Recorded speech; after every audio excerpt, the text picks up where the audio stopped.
Hello mga mi! Ito na po yung Shelly tutorial kung paano ko DIY. ginawa. Empty bouquet ito, Please lalagyan mo na and lang ng subscribe. flowers. Pwedeng fresh flowers, satin flowers, or fuzzy wire flowers ang ilagay dito. Ang lakas makasyala ng wrapper mga mi. Ginamit ko pala dito floral foam. Pwede namang styro kung satin lang naman at fuzzy wire lang ang ilalagay. 3 by 2 inches to, ang taas naman ay 6 inches. Isang buong pearlescent paper ang gagamitin dito. Hinati ko lang sa dalawa mga mi, tapos finold ko ng ganyan. Ilalagay ko na lang sa comment kung saan nabibili yung mga ginamit ko. Poster card to, ni-roll ko lang. Kung wala din kayong makitang pang-roll, kartulina na lang mga mi. I-roll mo lang siyang ganyan. Tapos lulukutin lang ng ganito mga mi.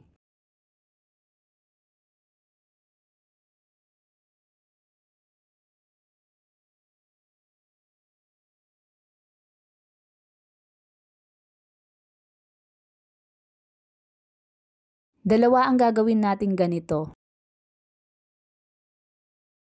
Tapos ilalagay na siya sa floral foam or styrofoam. Pag ganyan nyo siya ilagay mga mi. Tapos lalagyan ng tape. Sunod yung isa naman. Pagdikitin mo lang yung dalawa, lagyan ng tape.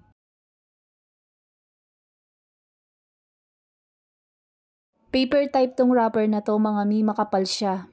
Hatiin muna sa dalawa. Tapos finold ko, binawasan ko lang ng konti. Tapos hinati ko na sa dalawa. Ganito naman ang ginawa ko mga mi. Tapos nilagyan ko na ng tape.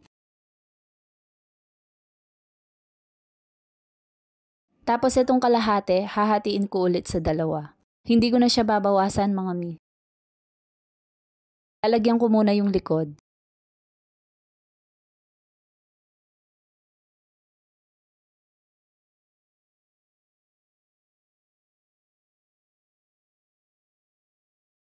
Pagkatapos nilagyan ko ulit ng tape.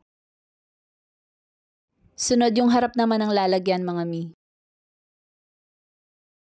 Okay lang kung nagkaganyan siya, iangat mo lang ng dahan-dahan pataas. Medyo makapal kasi yung wrapper na to mga mi. Pero sobrang ganda ng wrapper na to. Ang dami nitong magagandang kulay. Ang gamit ko na yan ay kulay green. Maganda din yung pink at red nito. May purple, yellow at blue din. Kung gusto nyong bumili, ilalagay ko lang sa comment yung link. Nung naayos ko na, nilagyan ko na ng tape. Tapos kumuha na lang ako ng kalahati pang wrapper. Finold ko muna siya ng ganyan. Sumukat lang ako ng 5.5 inches. Yung sobra, tinanggal ko.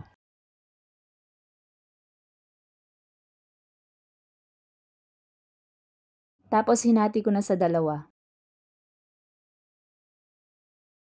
Pag ganito naman siya ilalagay.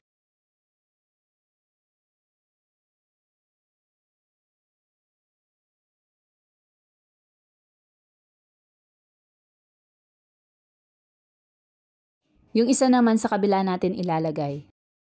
Ang lakas talagang makasyala ng wrapper na to mga mi. Kaya try nyo na din bumili ng ganitong wrapper. Yung pinakagusto kong kulay nito ay pink, green at red. Nung nalagay ko na, nilagyan ko na rin ng tape.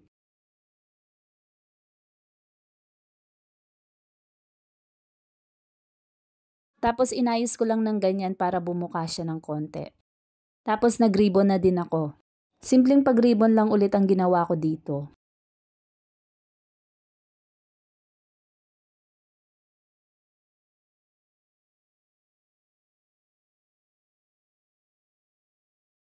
Tapos inangat ko lang ng konti yung sa baba. Nagustuhan niyo ba mga mi? Pa-comment naman po. Thank you for watching. See you next video.